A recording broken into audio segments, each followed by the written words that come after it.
Alright, I just got to work. I'm got my salad, got my chicken breast here, got my salad right here. Yeah.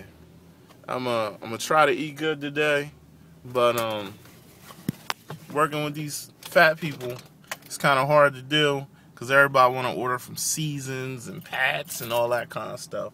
But I think I could do it. I'm gonna try to stay focused. Tune back later, let you know what's up.